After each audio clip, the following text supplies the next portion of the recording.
dúvida. Na verdade, a gente normalmente tem dúvidas quando faz uma tarefa, né? Quando faz enfim, algum questionário sobre, né? Então, imagino que por isso que vocês não tenham dúvidas agora, mas eu vou estar encaminhando sim um questionário para vocês responderem, tá? Que vai servir depois de base para a prova. Oi, Tiago, bom dia. Bom dia, Yasmin. Bom dia, prof. Sobre o que tu tava falando? Que eu entrei no meio. Sobre o continente asiático, né? Que a gente finalizou o capítulo que falava das características físicas, né? Perguntei se alguém tem alguma dúvida, mas, enfim, ninguém se manifestou, e daí eu pontuei, né? Que normalmente a gente tem dúvida quando vai fazer algum questionário, quando vai fazer alguma atividade sobre, né? Então é normal vocês não terem dúvidas agora, mas que eu vou estar encaminhando então um questionário para depois a gente conversar mais sobre, né? Corrigir e servir até como base aí para uma possível futura prova, tá bom? Hoje a gente vai continuar com características mais culturais e da população da Ásia, tá?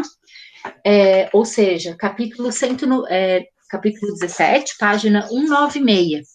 Mas atenção, quando eu comecei a falar de características físicas, eu não falei de uma subregionalização. O que é isso, né? Uma subdivisão do continente asiático, tá? Então, por favor, voltem no capítulo 16, na página 182 e 183, tá? E reparem que o mapa que vai aparecer ali nessa página, tá? Deixa eu localizar aqui, que daí a gente pode falar.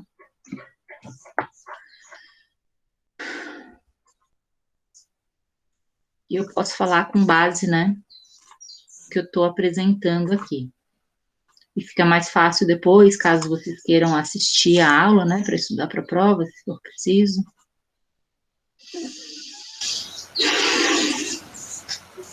Tá apresentando para vocês, né? Então, gente, quando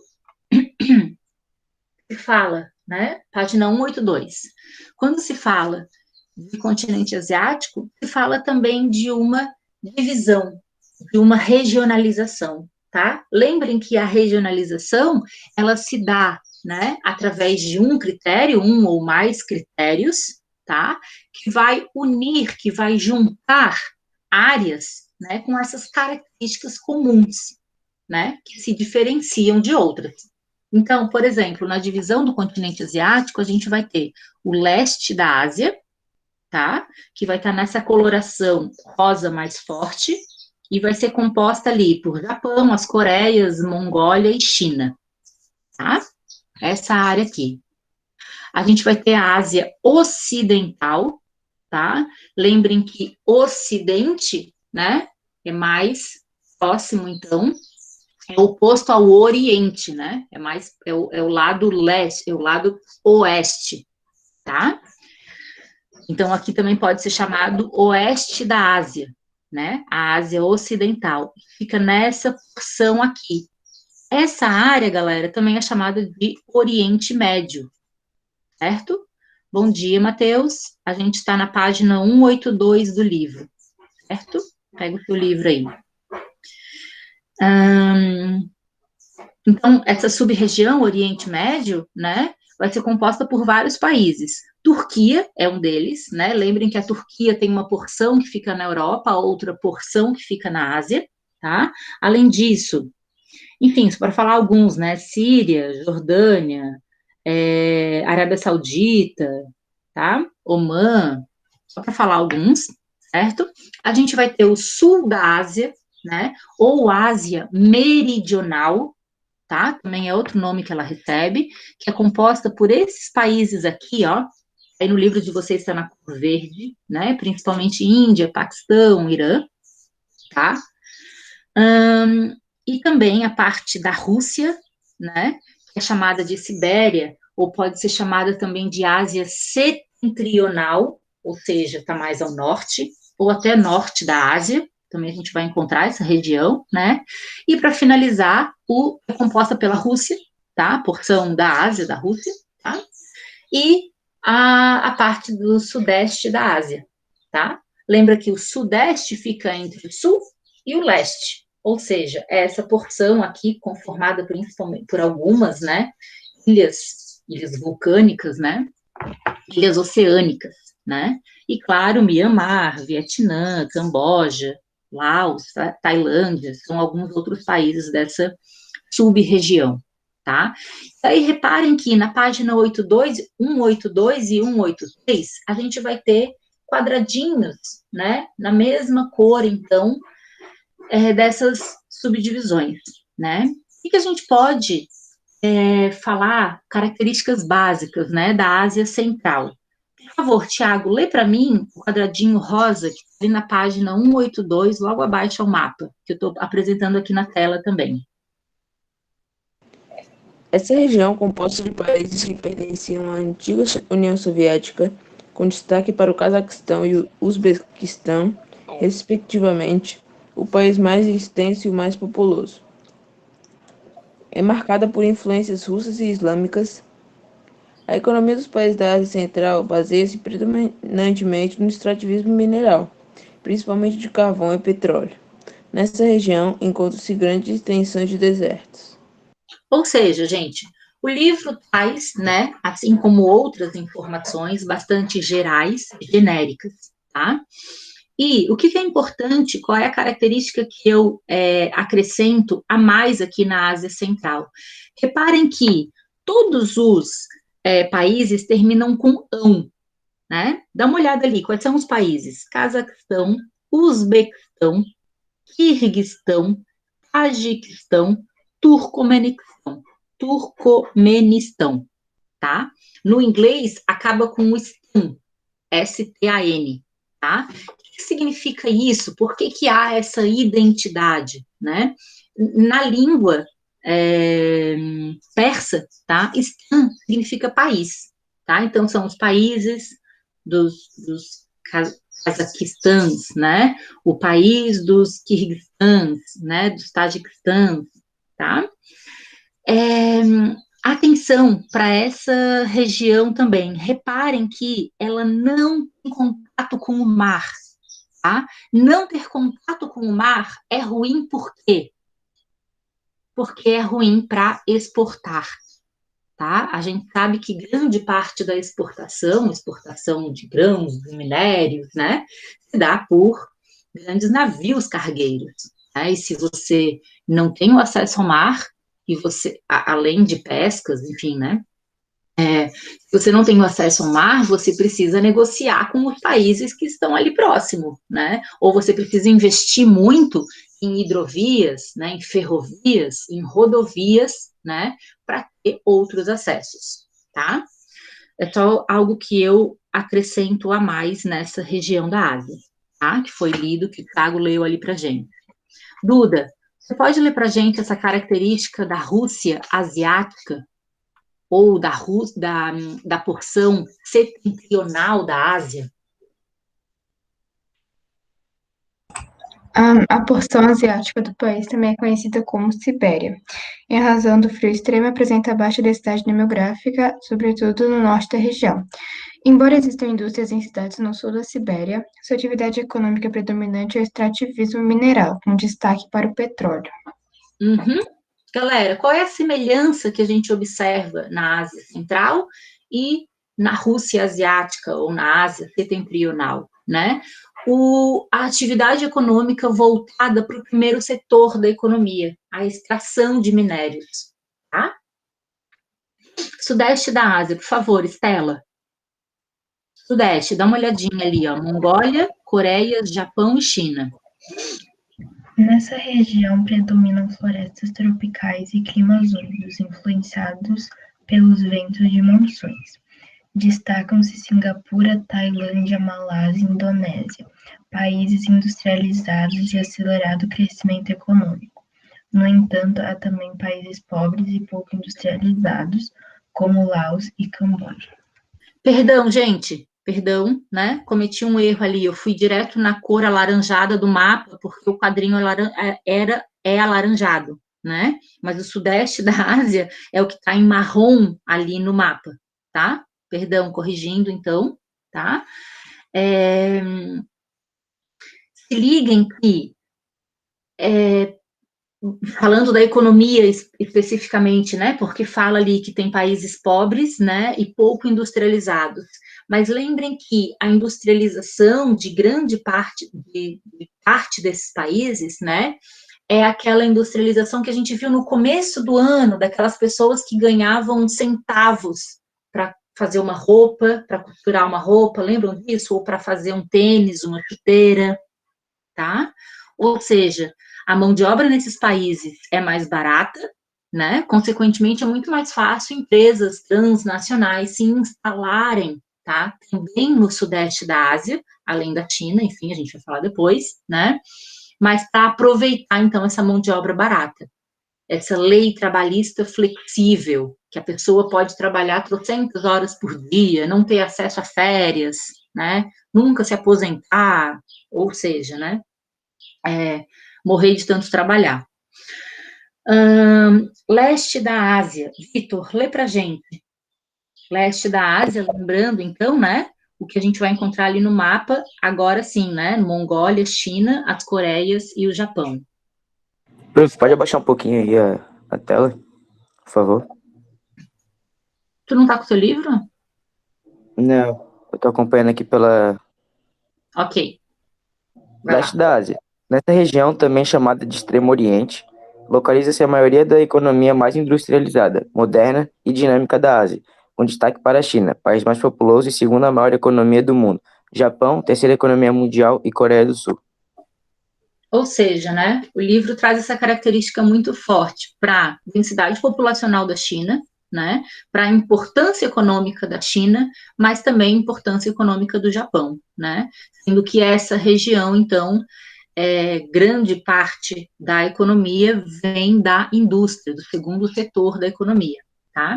Mas claro que também tem o primeiro setor da economia, a gente vai ver depois, na próxima aula, que é arroz, muito cultivo de arroz, tá?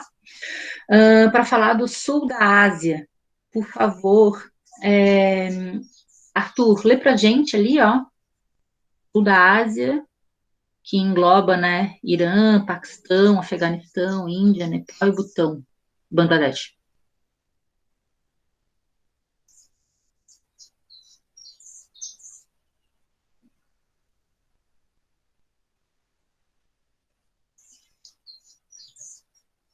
Você escreveu alguma coisa no chat, Arthur? Ele falou que tá sem microfone. Ah, tá. Camila, lê pra gente então, por favor.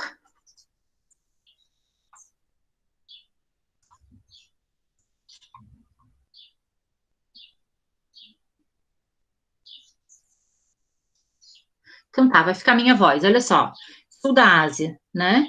O país mais populoso dessa região, né? E o segundo do mundo, né? É a Índia, né? A maioria é hindu, né? E com predomínio na língua hindi. Outro país que se destaca nessa região, né, demograficamente, é o Paquistão, onde predominam os muçulmanos. Os dois foram colônias britânicas e têm conflitos entre si desde que se tornaram independentes, tá? A independência dessa região a gente vai ver depois, mas ela se dá depois da Segunda Guerra Mundial, ou seja, ontem, tá? 1950, mais ou menos, né? É ontem, gente. É muito recente, tá? Enfim, os caras continuam brigando, né? Principalmente pelo controle da região da Catimira, tá? Que a gente pode observar num destaque ali no mapa da página 182, né? Que é justamente uma área, né? Entre China, entre Paquistão e Índia, tá? Nesse quadradinho aqui vai aparecer pra gente, ó. E a galera vive se matando lá. Ásia Ocidental, para finalizar, então, né, é o Oriente Médio. Né? Nessa região prevalece a etnia árabe, com predomínio da língua árabe e da religião islâmica, tá? Mas também há árabes cristãos. Oi, Luísa, bom dia. A gente está na página 182, vendo sub-regiões do continente asiático, tá? Conforme está sendo apresentado aqui na tela. Então, Tem os árabes que são muçulmanos, né, mas tem os árabes cristãos, né? Sobretudo no Líbano. Tá? Em Israel prevalece o judaísmo e a língua oficial é o hebraico, né? Ou seja, dentro de uma única região, a gente já tem todas essas características de línguas e religiões diferentes. O clima predominante é o desértico e a economia dos países baseia-se na produção de petróleo, excetuando a Turquia e Israel, que são industrializados e têm economias mais diversificadas, tá? Então, esse panorama do continente asiático dividido em regiões, eu deixei para a gente fazer agora. Por quê? Porque eu começo a falar, conforme está na projeção, tá? Das populações e das diferentes culturas da Ásia, tá? Como essas sub-regiões, né, trazia muito mais características sociais, culturais do que físicas, eu deixei para falar sobre essas sub-regiões hoje, tá? Então, hoje, um parênteses, a gente vai encontrar, se vocês procurarem agora mesmo na internet, regionalização, subdivisões do continente asiático, a gente pode encontrar subdivisões diferentes dessa apresentada aqui no livro, aqui na página 182, tá? Essa daqui tem como fonte um documento, né, da ONU, certo? Mas há pessoas, por exemplo, que colocam o Irã e até mesmo o Afeganistão como parte da Ásia Ocidental, do Oriente Médio, no caso, tá? Por quê? Porque a economia é parecida, porque a religião é parecida, tá? Então, vejam que, de acordo com autores dos mapas, tá? Eles colocam um país ou outro numa região ou outra, tá? Só para trazer essa diferença, porque vocês podem chegar na internet agora e colocar lá subdivisão continente asiático e falar assim, mas a prof falou errado, ou o livro tá errado, né? Na verdade, há uma margem, né, de interpretação e de critérios criados, então, pelos autores, tá? É claro que eu vou cobrar essa daqui que está apresentada aqui, tá? Então, passou todo o capítulo 16 e hoje a gente começa o capítulo 17, tá? Com uma rápida apresentação para eu falar de pontos principais, né? Primeiro, né, logo de cara, a gente vê na página 196 e 197, né, que a arquitetura é diferente, né? A gente vê construções, né, no Oriente Médio, na Tailândia e ali na Índia, tá? Que já trazem características diferentes na arquitetura, tá? A gente sabe, já ouviu falar, né? E existe até, para quem tem Netflix, eu super indico uma série chamada Street Food Ásia, né? Tem vários continentes, mas a América Latina é muito legal, mas recentemente eu tenho assistido as séries da Ásia, e é muito interessante a gente ver as comidas diferentes lá, né? Comidas de rua, né? Comidas populares, tá? Então, a gente vai ver que comidas também são diferentes, né? Se caso vocês queiram entrar no Netflix e ver uma série dessa, né? A gente vai ver e a gente percebe também nessas séries que as línguas são diferentes, né? As religiões são diferentes. Muitas vezes as comidas ou a arquitetura estão relacionadas com a religião, tá? Então, há uma diversidade muito grande, tá? Na arquitetura, na comida, na língua, na religião, né? E em outras rotinas diárias, tá? O que se destaca, então, né? O predomínio, vejam que não são apenas essas, tá? O predomínio de 3 grandes religiões, né? O budismo, principalmente na China, tá? O hinduísmo, principalmente na Índia, e o islamismo, principalmente no Oriente Médio e Indonésia, tá? Lembram que essas são linhas gerais, estou generalizando aqui, o livro aborda dessa maneira, tá? Lembrem que quando a gente fala de população, né, a gente resgata que no continente asiático fica a maior parte da população do mundo, né? Mais da metade da população do mundo está na Ásia, né? Principalmente China e Índia, tá? Mas também no Paquistão, no Bangladesh, tá? E nas ilhas oceânicas, ali na Indonésia, no Japão e nas Filipinas, tá? Um parênteses enorme.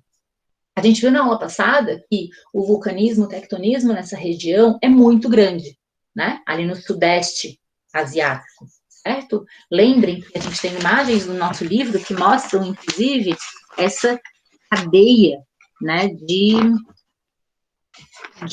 não é cadeia, os eventos tectônicos, né, tá? Que a gente observa ali na página 185, tá? Essas ilhas oceânicas que a gente observa nessa porção do continente asiático, e inclusive ali na Oceania, depois descendo um pouco mais, né, são ilhas que são vulcânicas. Por exemplo, é diferente, a origem delas é um vulcão, tá? É geológico, né?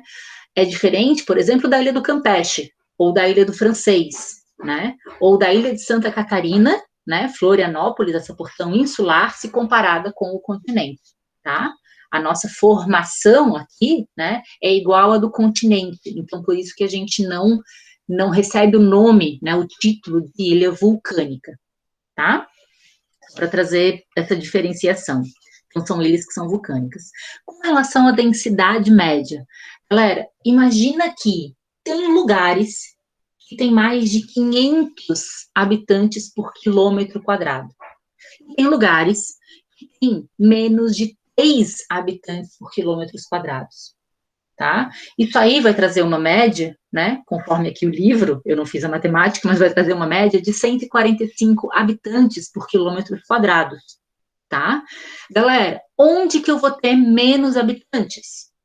Onde é muito frio, norte da Rússia, certo?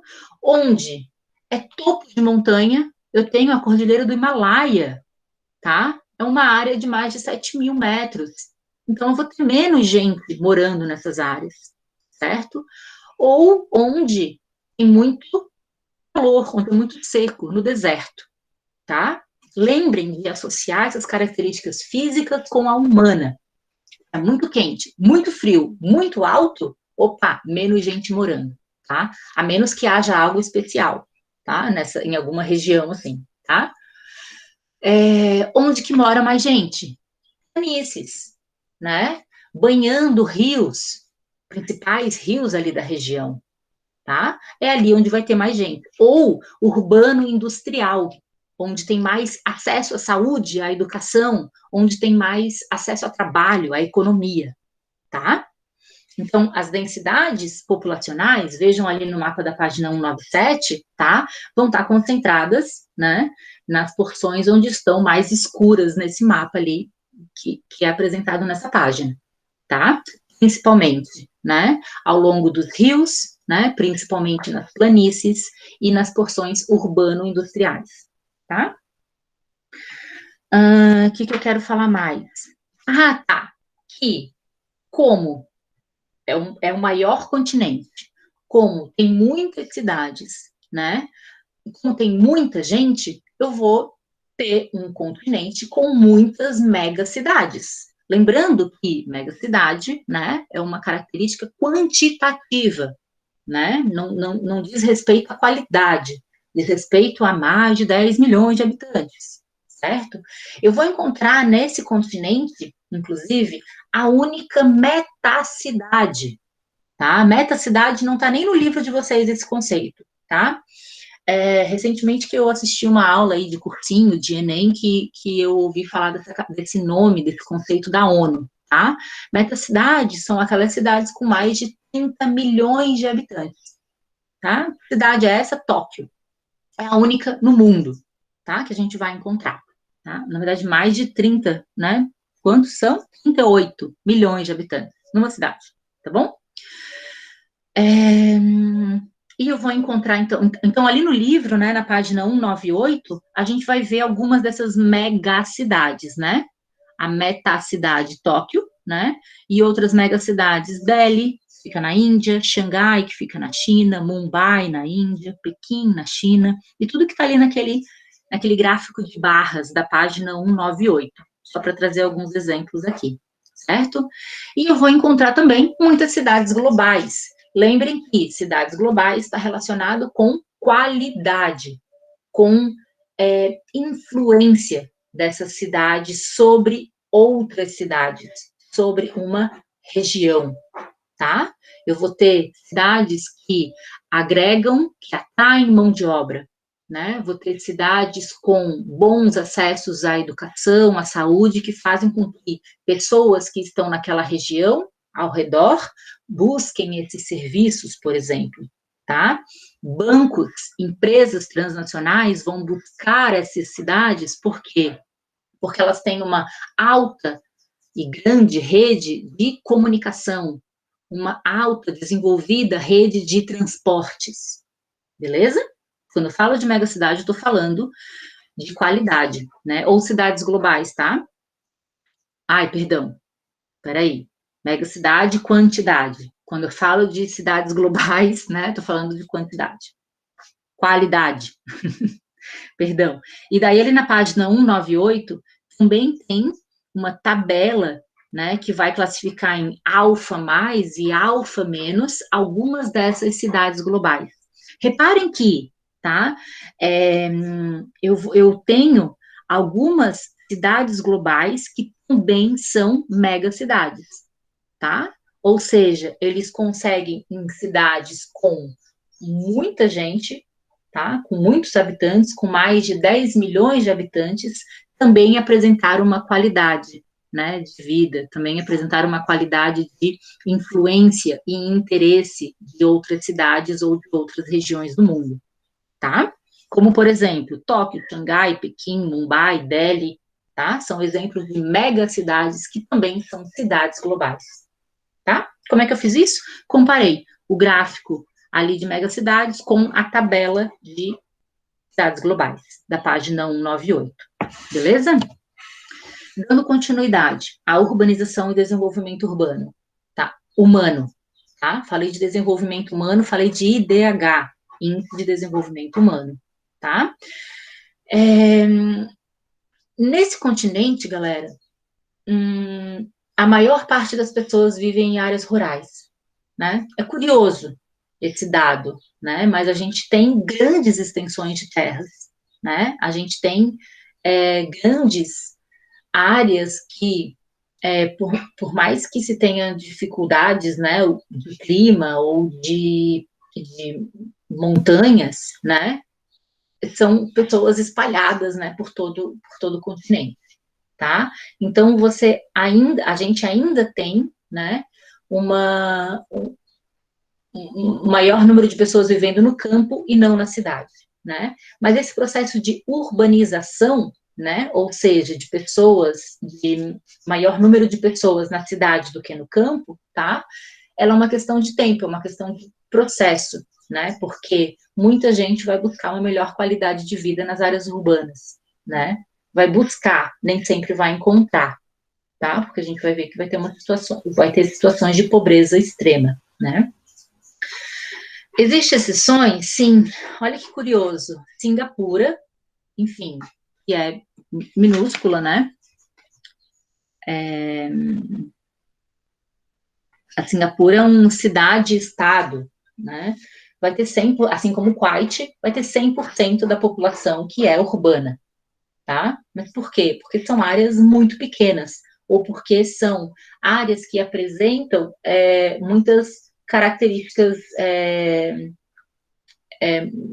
de relevo, né, que são limitadoras, e daí todo mundo fica no mesmo lugar, na capital ou nas principais cidades, tá? Quais os outros exemplos que a gente vai encontrar aqui? Israel, Japão, Arábia Saudita, conforme está apresentado aqui na tela de vocês, né, com a maior parte da população que vive na cidade, tá? China, certo? Mas percebam que na coluna de cá, tá? A maior parte da população, ela vive no campo, tá? São apenas 18% da população do Sri Lanka, que sim, é um país minúsculo, ali do lado da Índia, né? Vive na cidade, tá? São 18% apenas de população urbana, No Nepal, só 19%, né? Camboja, Afeganistão, na faixa, na casa dos 20%, tá? Então, não é maioria, tá? Na própria Índia, vejam, a maior parte das pessoas vive no campo, tá? São apenas 34% que vive na cidade, no meio urbano. Nessa outra tabela, que também está no livro de vocês, que é a tabela do IDH, ali na página 200, tá? Reparem que, assim como outros continentes, a gente vai encontrar um IDH, e esses dados são de 2015, né? Já um pouco atrasado, assim, não, um pouco obsoleto, mas o que eu vou falar agora não muda, né? Nesse continente a gente vai encontrar países que têm o IDH muito elevado e países que têm o IDH muito baixo, né? Baixo, no caso, tá? Os exemplos desses países que têm o IDH muito elevado estão ali nas primeiras linhas, né?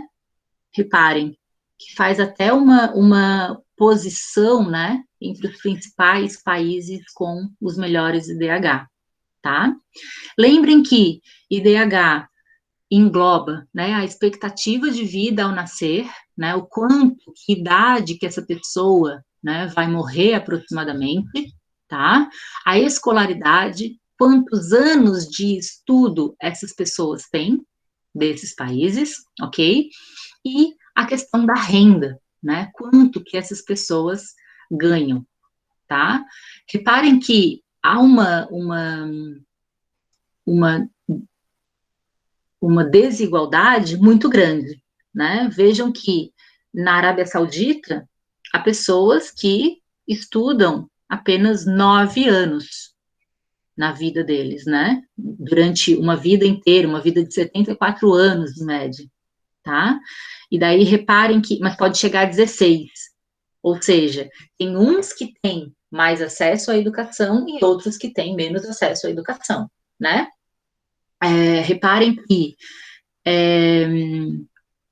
na Coreia do Sul, né, esse número já aumenta um pouco mais, fica entre 12 e 16, tá? Mas reparem também que a quantidade de dinheiro, né, de renda dividida pela população, tá, é bem menor se comparada aos demais aqui que tem o IDH muito elevado, tá? Lembrem que IDH alto não é sinônimo de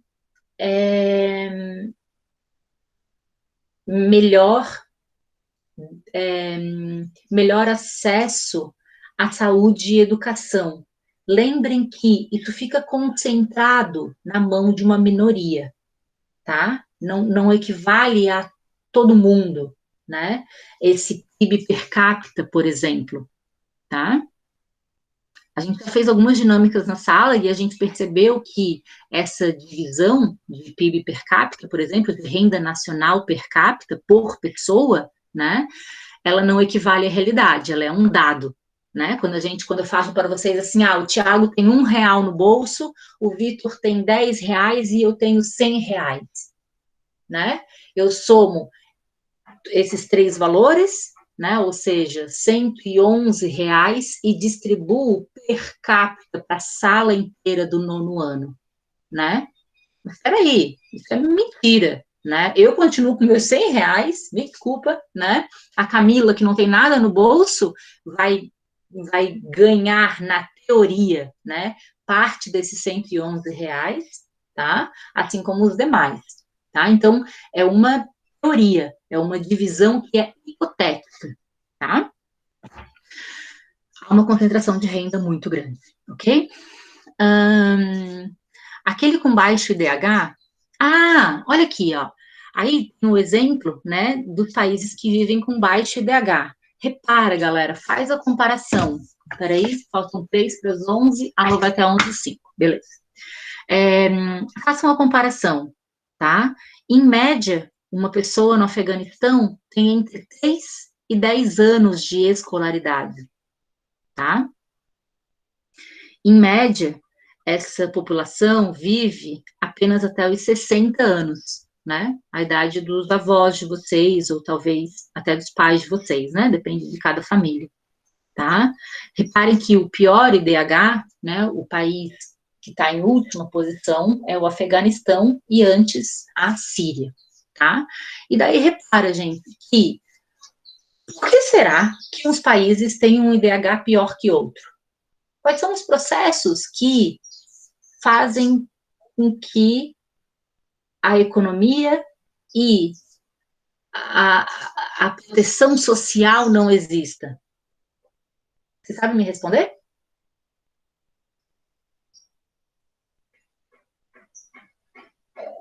Não sei.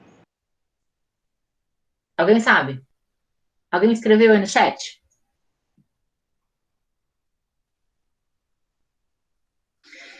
Por favor, abram o livro na página 201.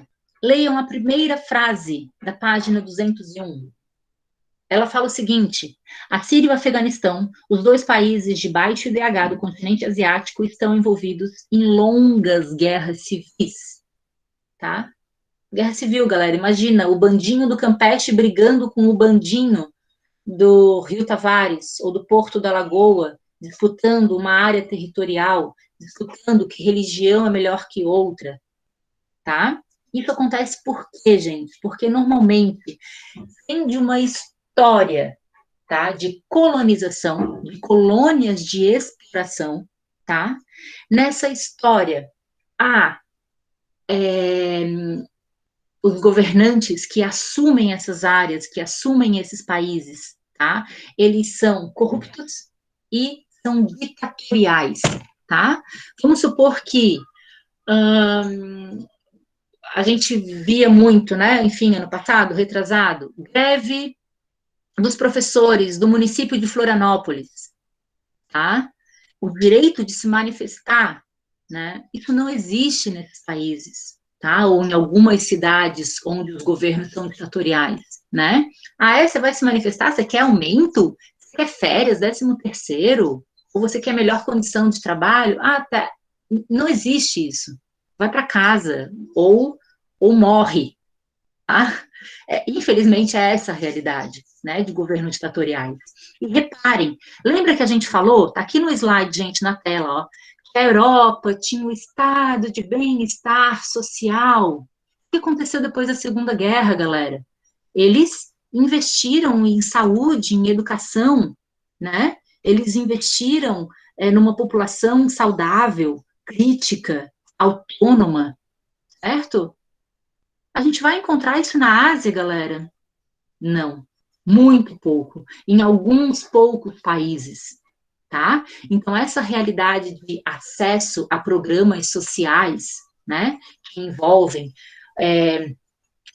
boas condições de vida, né, boas condições de habitação, de educação, de saúde, a gente não vai encontrar, tá? Igual a gente viu na Europa, tá? Então, esses países estão nessas situações, né, pegando como exemplo aqui os países com índice de desenvolvimento médio e baixo, tá? Por conta de processos históricos de colônias de exploração, somados a governos corruptos, ditatoriais, que não investem em proteções sociais e acessos sociais, ok? A gente vai encontrar, tenho 4 minutos, a gente vai encontrar nessa região, ali na página 201, tá? Eu não aprofundei nisso, né? Mas vai falar, inclusive, dos ataques às Torres Gêmeas, né? Ah, tá, caramba, esqueci de falar, estava ali escrito, ó. Controle de outros países, né? Dá uma olhada, gente. O Afeganistão é muito interessante para os Estados Unidos, muito importante para os Estados Unidos, por quê? Pela religião, pela cultura? Não, pelo petróleo, né? Os Estados Unidos quer dominar todas as áreas que são ricas no mundo, que tem água potável, que tem petróleo, tá?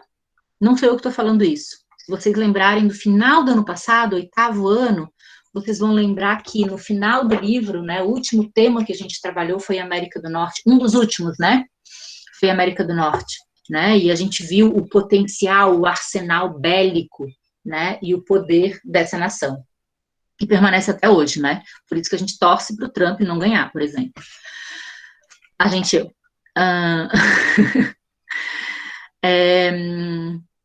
Tá, então tem o controle, né, de outras nações. Voltando ao que eu ia falar, na página 201, vocês vão ler um pouco mais detalhado, né, que os Estados Unidos invadiram o Afeganistão, né, para matar, em busca do Bin Laden, né.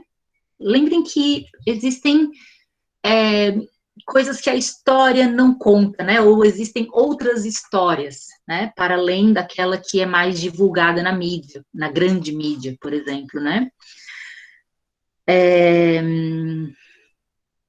No segundo parágrafo dessa página, terceiro parágrafo, vai falar que das manifestações pacíficas que foi um estopim para a guerra na Síria, né? Porque simplesmente o poder, o governo da Síria, né, passava de pai para filho e ficava sempre no poder da mesma família, que, claro, era hegemônico, que ia mandar em tudo e ganhar todo o dinheiro para eles, né, e não cuidar do povo, né? Por isso que, olha só que importante, gente, essa página 201 é bem importante, tá? Eu até deveria ter botado o mapa aqui na apresentação de vocês.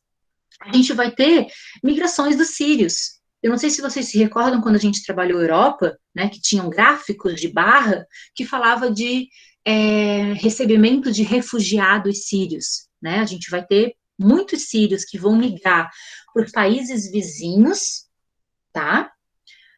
E eles preferem países vizinhos porque muitas vezes é a mesma língua, a mesma religião, os costumes são mais parecidos, mas a gente vai ter muitos sírios que vão se jogar no mar e vão tentar a vida na Europa.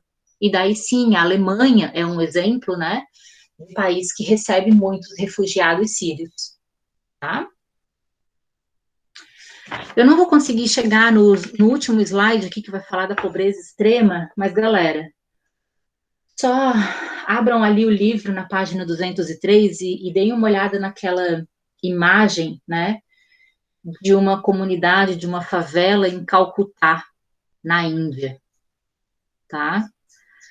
E daí comparem com a vida de vocês, né, comparem com outras imagens que o livro didático aí traz e com outras realidades, né?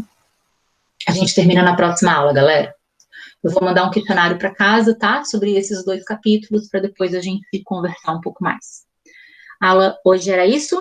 Muito obrigada. Ótimo final de semana para vocês.